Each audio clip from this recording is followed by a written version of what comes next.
good evening and good to have you with us in this edition of the Urban Debate. Tonight we begin with a focus on one issue that almost everybody is talking about, the examination schedule, and how due to the pandemic now for the second straight year, the exam schedule has been badly hit.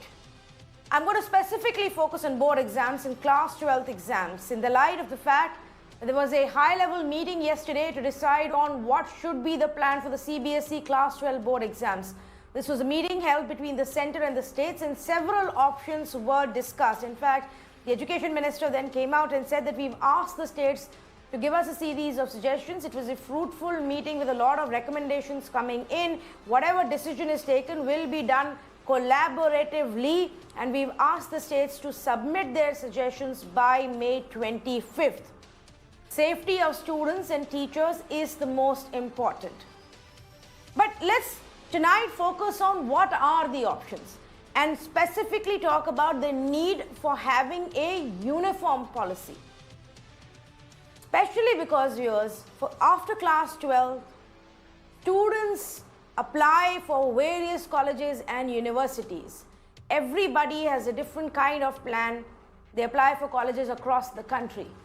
Currently in our country, there are lockdowns in some parts, none in the other. Micro-containment zones in some parts, none in the other. Decreasing caseload in one part, higher increasing caseload in the other. High number of deaths in one part, overburdened healthcare infrastructure in the other. So there are many problems. Then comes the access to technology. Comes the point about access to transport to be able to travel to a center. But this is not a simple problem. One can't outright just say, let everybody get out, go and give exams as normal life would have seen. One can't even say, let's just cancel the class 12th board exams, because a lot depends on this. Students have worked hard for a year. Their entire future now depends on what happens in these board exams. Perhaps one simple answer won't fit all, which is why one would have hoped that these deliberations would have happened a long time ago. After last year's experience, we would have come up with plan A, B, C a long time ago and discussed it with the states. But that's not happened. So should it be long format?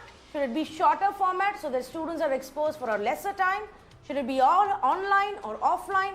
Should it be only for specific subjects and not all the subjects? And how do you calculate? Should there be any value given to internal assessment? So many options.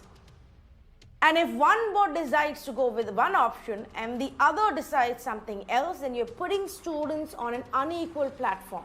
If CBSE decides to hold the exams in June itself and say we will only focus on these 15 key subjects and exams for those, but if the state boards say no, we're going to postpone it till August, then what happens?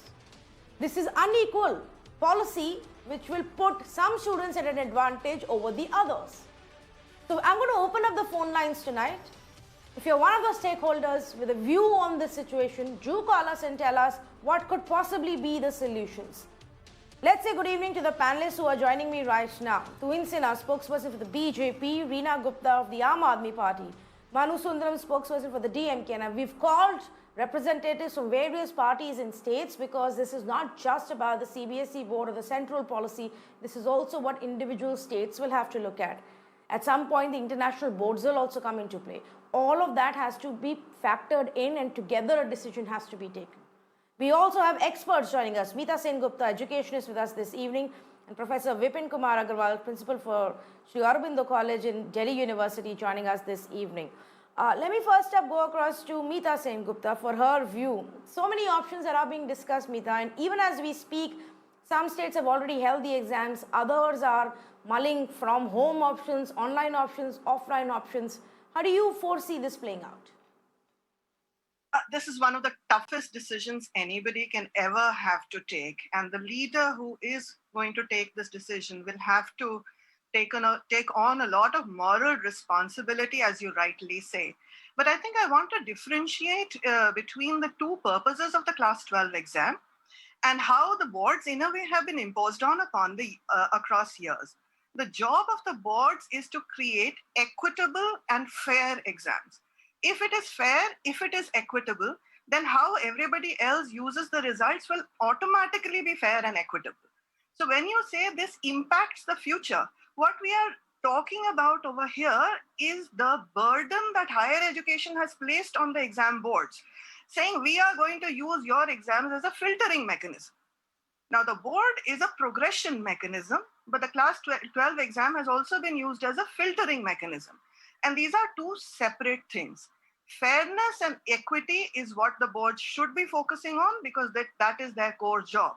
Now, selection for the future is the job of higher education and how they select. And there are many innovative options, many valid options that you're talking about the future of those students. But the boards, I think, should focus on their core, because when you are in the middle of a storm and you're running a ship in the middle of the storm, what do? You focus on what is essential. You batten down your hatches, you pull down your sails, and you say, my core job is to keep safe. So safety and equity are the two things that the boards are responsible right now because we are in the middle of a storm. So how will this play out? This will play out as a negotiation. Safety and equity is important, yes. And I really don't understand how. Yes, you are absolutely right. Safety and equity. Go ahead, please. Sorry. Yeah, I'm just thinking ahead now, because this will all be a negotiation, as you rightly point out. And I do not want to comment on the negotiations between experts and other influencers. But I will simply cite the data that has come out on aerosol transmission.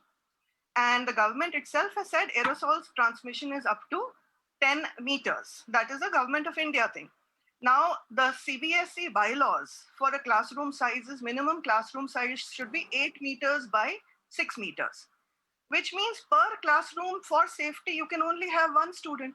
How will that practically pan out? I do not understand how they will be able to do it. This is too much of a burden on any institution to take on, the invigilation burden. The one student, one invigilator. How is it practical in crisis times like this, in unprecedented crisis? Let us look at the practicalities of the situation. Students across the country, across all boards, will take the exam, plus another 1.5 crore examiners. That's 3 crore people exposed, for which you will need hospital beds to make sure that they are safe. Somebody do the numbers. I do not want to presume on epidemiologists and experts on this one, but if you do the numbers of the percentage of people who need hospitalization multiplied by 3 crores, that's a very large number of hospital beds that you have to arrange for and oxygen you have to arrange for in order to hold the exam with safety. These are practical considerations for every parent. And this is why I'm saying and already the board has enough information. If they use the formula they have already put in place. If they use the 10th, 11th, 12th, they will have the 10th board marks in place. They will have the internal. They have been giving circulars, and therefore the schools have been working according to the boards anyway. So all they need to do is use the data that they already have and trust their own governance systems. Okay. Let me bring in Professor Vipin Kumar Agarwal as well. Professor Agarwal, what's your view? Should we look at a kind of a system we saw last year, but last year a large percentage of exams are already done. There were only a handful pending subjects left. This time the situation is completely different.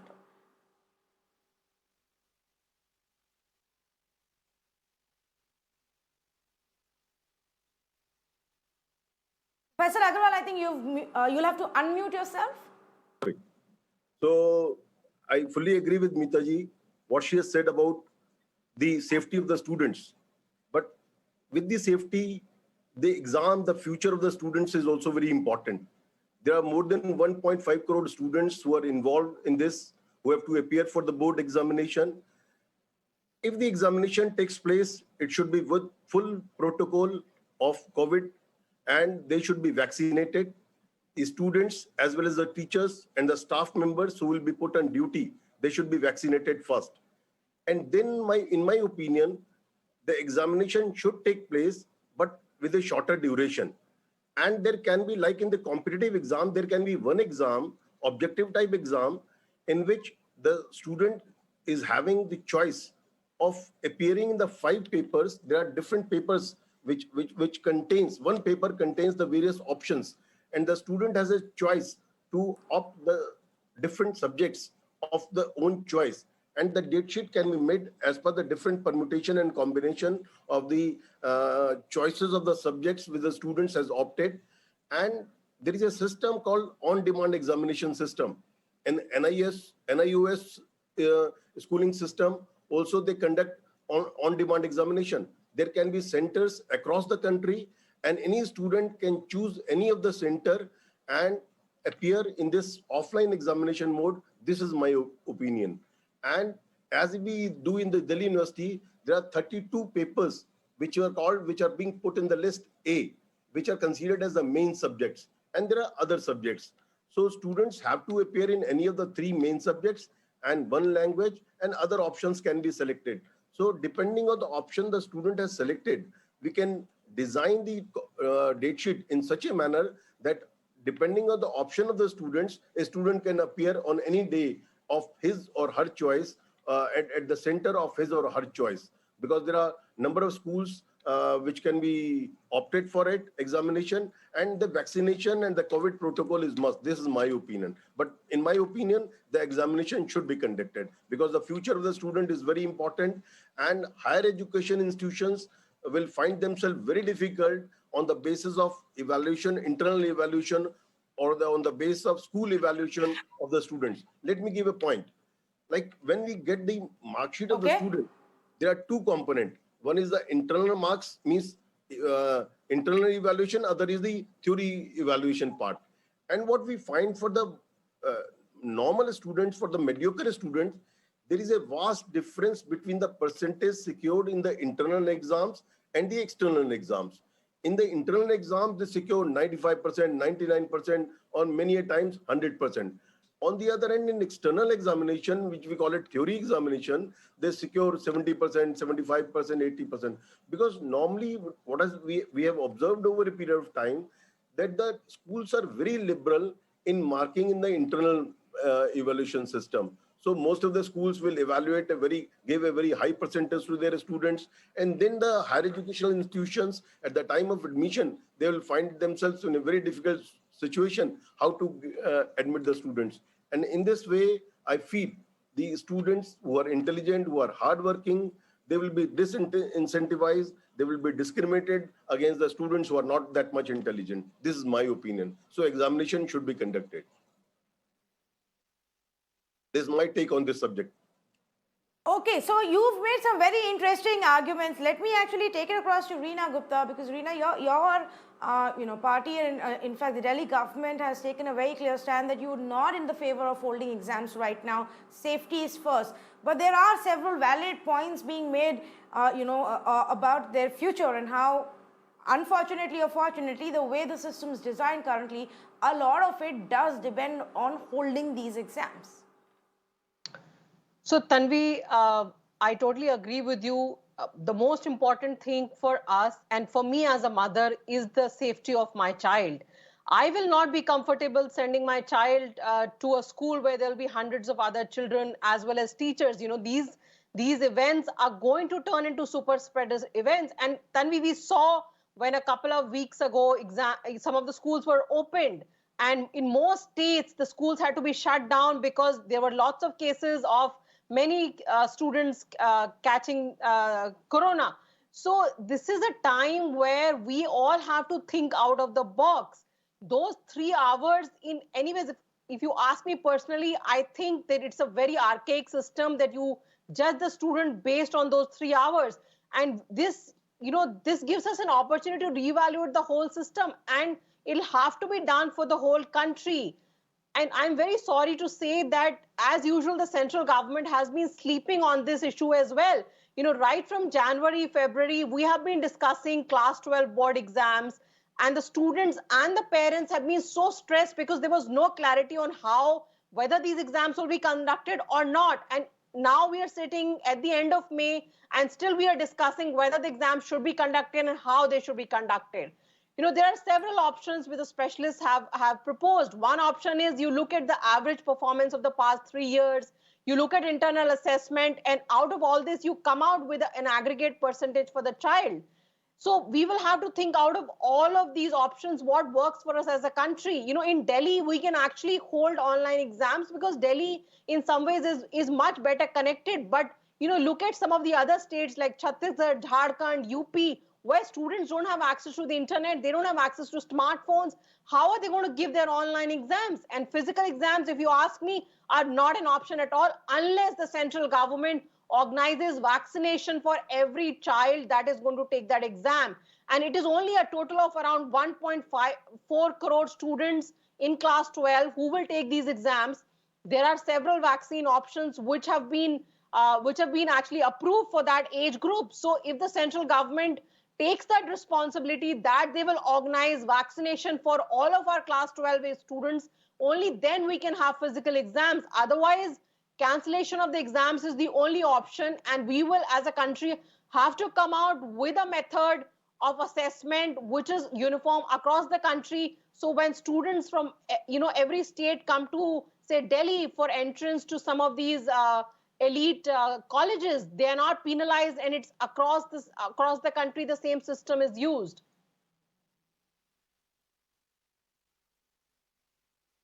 No, of course, but at the end of the day, states boards may have a different system than a central board or from one state to the other. But at some point, these students will also be competing with each other in future for college admissions and thereafter.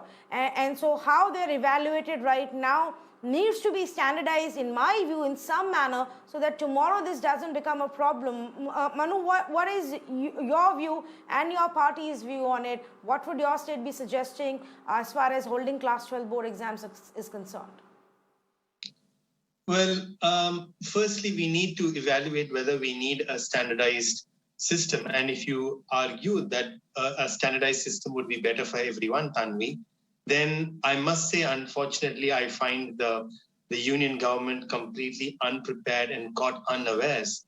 Because as you pointed out, yes, we did know that this was going to be a tough year. We had already undergone a similar dilemma a year ago this time. And we still did not evolve a system which was, if I might say, COVID-proof.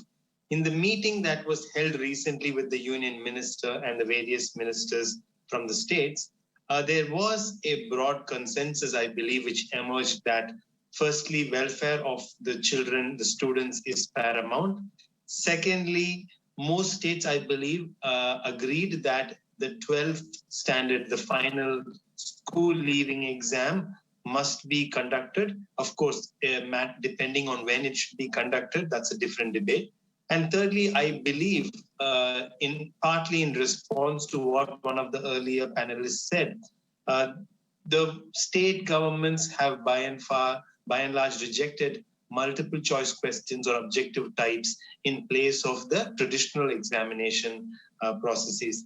Now, my primary argument today, Tanvi, is that we must immediately decentralize and give greater autonomy to states to decide. Now, this stems from the obvious reasoning that different states in the last 6 to 8 weeks have undergone a second surge at different periods of time. If you would remember, Maharashtra went first, then I would say Delhi and some other states around Delhi. And now Tamil Nadu has one of the strictest lockdowns anywhere in the country as we prepare ourselves to overcome and battle the second surge. So my first argument, my first reasoning is that of practicality. And the second is, of course, grounded in federal principles, that this is a union of states, and the states, if not now, when will we be given the autonomy to decide? And thirdly, I do not think there is a one exam fits all student policy.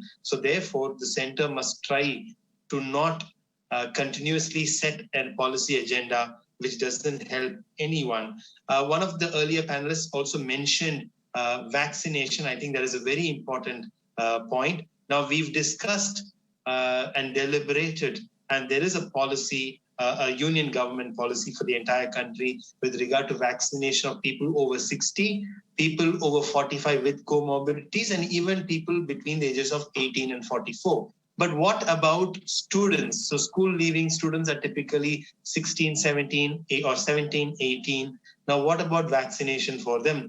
I believe we do not even have a basic policy.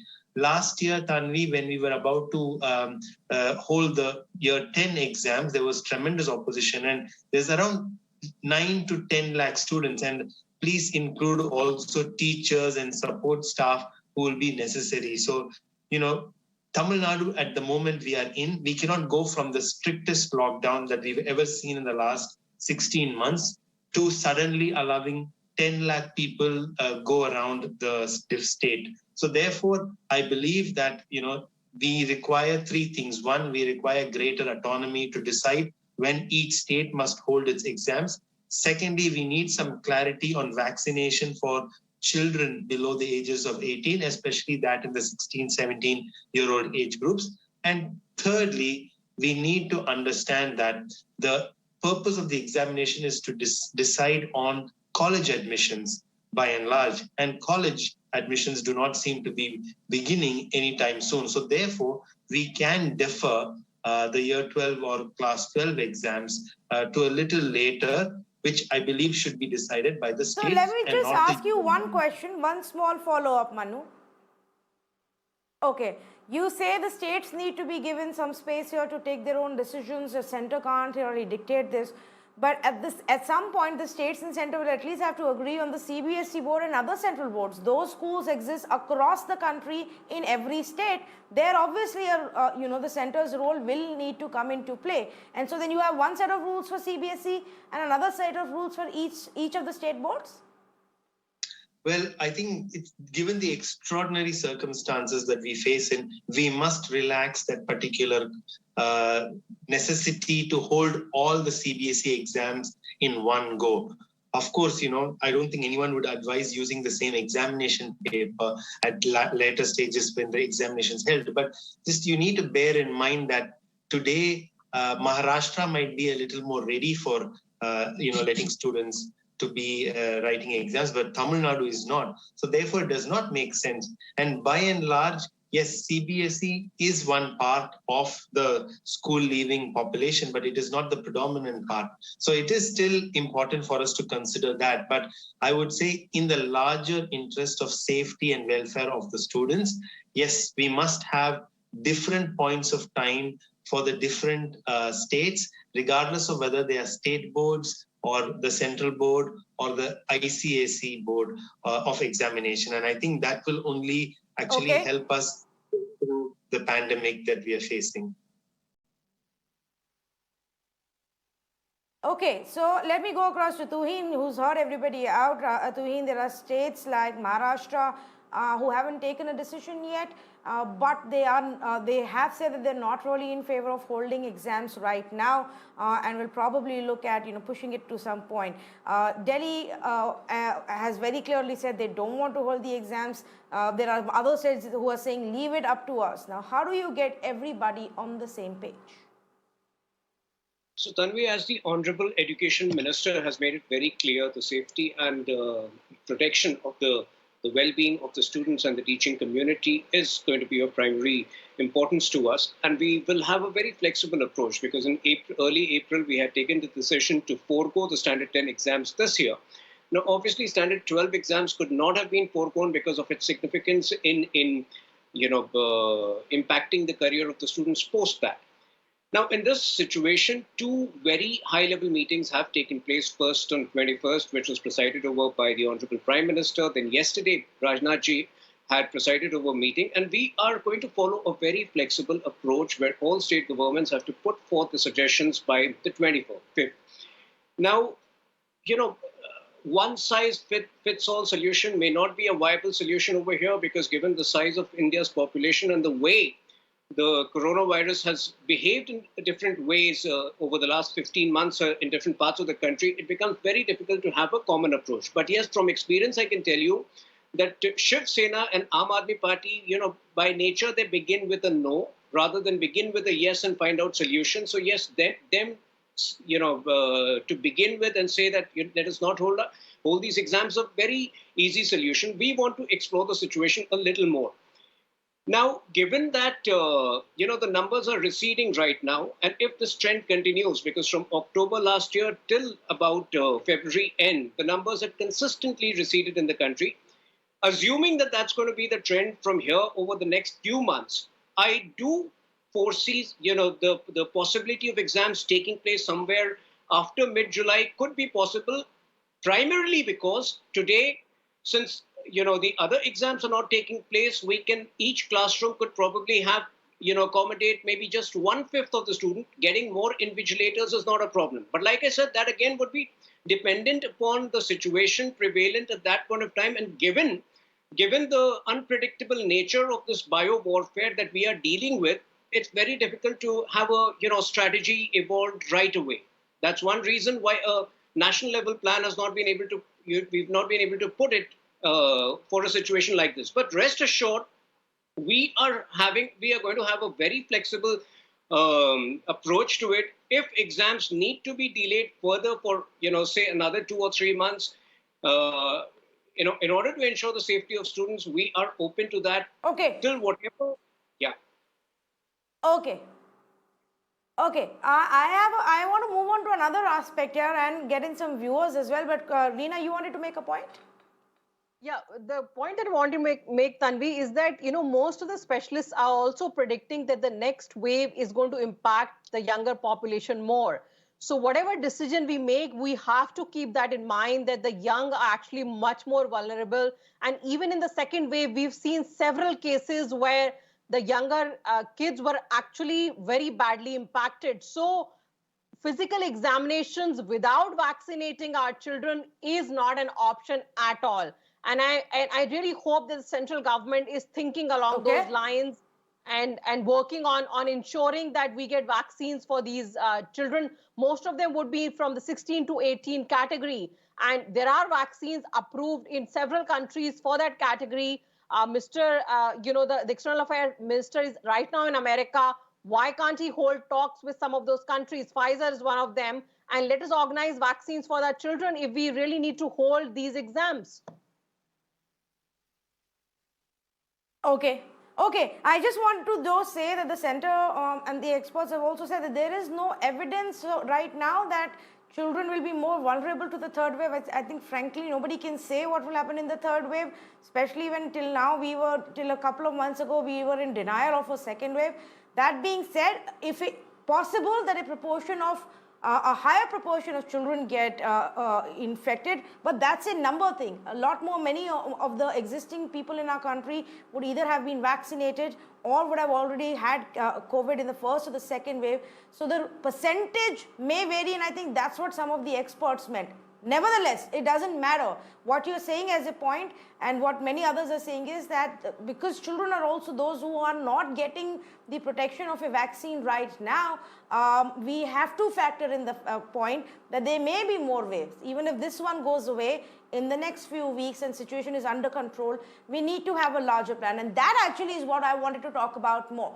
Because we seem to have learned no lessons from last year, put in no systems in place, and again we are back to square one, having the same debates 1 year later. But before that, let me go across to some of our viewers who are on the phone line. Divya Shetty on the phone line from Hyderabad. Good evening. What would you like to say?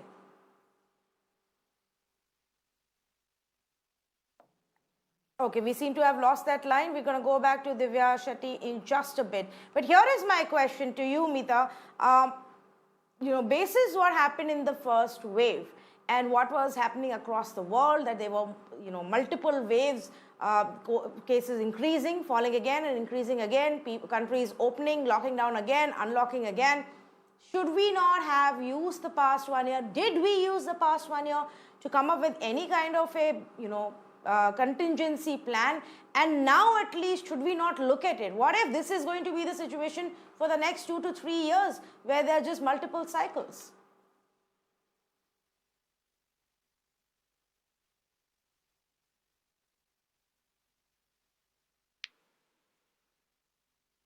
Meeta, I think you will have to unmute yourself. Can't hear you.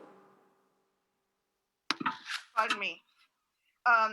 I'm saying you're absolutely right about that, because when you're in the middle of the storm, you cannot predict the nature of the storm unless you have some external information. This situation is completely unprecedented. Wave upon wave has come upon us. The virus is mutating in different ways. And within the education sector, we are all worried that we are in a situation where we are having to fly a plane while building the plane. And this is not something that we educators are used to. We are used to a very stable situation. We are not used to dealing with chaos. We deal with timetables, we deal with traditions, we deal with urban legends, such as the one that we are perpetuating right now, that the class 12 marks determine the future of our students. But honestly, what do these class 12 marks actually represent other than the few weeks of admission into classrooms? How many of our unicorns are led by class 12 toppers? How many CEOs were toppers? The class 12 exams, what information do they actually give? Which information is not available to us already within the marking and governance system? So when we are in the middle of a storm, let us plan for some things that are more core and more stable than merely one set of examinations, which has not been proved in research, in literature, and with whatever little evidence the journalists have been able to gather to actually lead to any life impact towards their profession or career. So the class 12 exam itself is not sacrosanct. What we are really worried about when we say we are worried about the students' future is how will colleges admit these students. And this is the planning that we should have been done. And this is where we need to have standards, but not standardization. And there's a huge difference between standardization, where everybody does exactly the same thing, and having common shared standards where we are all saying that we're all going to work to a certain level and a certain set of outcomes that meet the expectations and needs and potential of our students so that they can perform better. So every college, every university can use innovative ways and their own way and their own timing of selecting students that is equitable, fair, and meets the standards that everybody agrees. Holding, and also one last point I want to make is, I am not sure it is absolutely fair to everybody to make this exam compulsory as it has been. For example, students who are going to go abroad, you can't spoil their whole year. 1/3 of students, the EER ratio in our country is about 64%, which means more than 1/3 of students drop out after class 12 and do not want to go to higher education. So then why do they need that class 12 exam if they can get a pass certificate saying you have passed to a required standard in your class 12 examination? In fact, 1/3 of those students finally also do not complete their higher education. So after 1.5 crores, only about 85 lakh students require the class 12 examination. You do need to have a differentiated strategy, and you cannot force people into situations of personal risk or holding up their entire admissions for the next year, which they already have, just because you cannot find an innovative way or a reliable way of creating an alternate certificate or an alternate pathway into higher education. Okay, fair enough. Let me see if we have our viewers still on the phone line, and if I can go across to Divya Shetty. Go ahead, please. Hello. Hello. Yes, good evening. And I'm a parent. I have a daughter who is studying in 12th, and I have seen, like, from past 1 year, it's been online classes. First of all, are you clear? Hello. Yeah. Absolutely. Go ahead, please. I can hear you. Yeah. Actually, I've seen her, like, on this online classes itself. It affected the children a lot, and after this now, due to this change in date, and I mean due to this COVID, a lot of it affected the mental health as well. So I request the government or whoever is taking care, want to cancel this program, because the 12th exam itself is not going to judge their future. It's for us as a parent, the health is more important right now. And if I send something goes wrong, is it the government is going to give any assurance? No. So it's not one exam or, yeah, that's my concern. So I definitely want this exam to be cancelled. So Okay. that children also will be relieved. They won't have that mental So you want the stress. exams? Right, I get the point that you're making. Exams should be cancelled. Too much stress, even impacting their mental health right now, and nothing is above the health of your own child, your own daughter. I completely understand, where you're coming from. So that's the whole aspect. Now, Professor Agarwal, the conversation that the authorities are having is actually to say whether we should have a long format exam or a shorter format exam. But will that really help if I have to expose myself, get out, sit in a classroom, no matter how ventilated it is, but with 30 other people, whether I sit for 2 hours or 3 hours, will that really change anything? No. What I'm saying is, if the shorter duration examination takes place, for a shorter duration, the student has to be in the examination hall. And secondly, if the examination takes place in different batches, because only a limited number of students will be called at a point of time, so that there can be distance can be maintained, the COVID protocol can be maintained, and proper sanitization of the building can be made before the new batches starts. So in that case, the proper protocol will be followed. And certainly it will make the difference. It will be if it is 1.5 hour exam or 3 hours exam. And students can appear only for one exam, in which, like in the competitive exam, in one exam itself, there is a component of different papers, like 20 marks of physics, 20 marks of chemistry, 20 marks of Hindi, 20 marks of other language, right? And in this way, the students can appear only has to appear once in the examination hall and can appear for the exam. This is my take. And secondly, I would say this is the right time to create education regulatory commission in this country. Unfortunately, what is happening today, it is the bureaucrats who are taking the decision. It is not the educationists who are taking the decision. So many committees have recommended that in school education also, there should be an education commission. And I think this is the right time. Let the independent education commission should be constituted for schooling, and that commission should take its decision regarding holding the exam or not holding the examination and what is fit for the students. This is my take on this issue. Let me also bring in Nupur Khaitan calling us from Faridabad. Good evening, Nupur. Go ahead, please. Yeah, good evening, Tanvi. Thank you for having me. I just want to share my concern as a parent. Like, why can't we think on the lines of making the CBSE board exam optional, wherein we are given a choice as parents if we are happy, means let there be an internal marking system for children who are happy to go ahead with their internal marks. Means the school, we can inform the schools in advance whether we want to sit, the child wants to sit for the board exams. I can understand that there's a huge population who need their grades, but there is also a considerable population who are giving different entrance exams, who have already secured admissions abroad and who do not need these exams. They are happy with their internal marks also. And even if there is option, then there will be lesser stress on the centers to conduct. There will be lesser students will be going to the centers. So it will be easier for the sanitization and the social distances protocol. So if the board can come up with some solution regarding an optional method, that would be appreciated. That's my take on this. Thank you. There should be an optional method. Thank you so much for calling in, Nupur. I understand the concern, and I think largely, even on on social media, the responses that we're getting in, more and more people are actually saying that this is not the time. And I think the governments are also cognizant of the fact that the exam can't happen right away. But can it happen by end of June or July? And are we going to let this hang in the balance with the students wondering? With every 15 days, the state's postponing the exams, saying another 15 days, another 1 month. That just also, authorities may not realize it, but it also impacts the students. It impacts their mental health. It impacts how they go about planning their lives, and it's totally unnecessary. We know some very basic facts. This is an unprecedented situation, yes.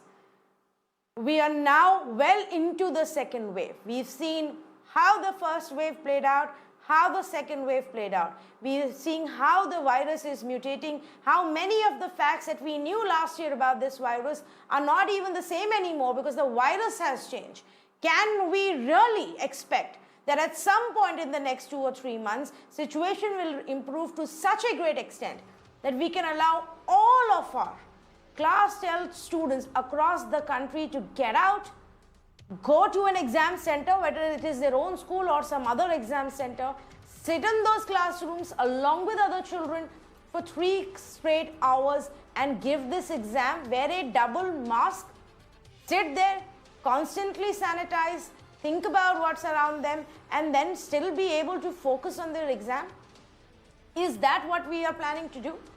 And should we now not come up with a comprehensive plan, considering that coronavirus isn't going away and that we are far, far away from vaccinating our children, and until and unless we can provide them that shield, are we going to treat the entire education sector, the entire academic calendar on an ad hoc basis? Let's get a little bit more serious, come up with a constructive plan that everybody can agree with, keeping in mind the safety of our children. Thank you so much for joining us.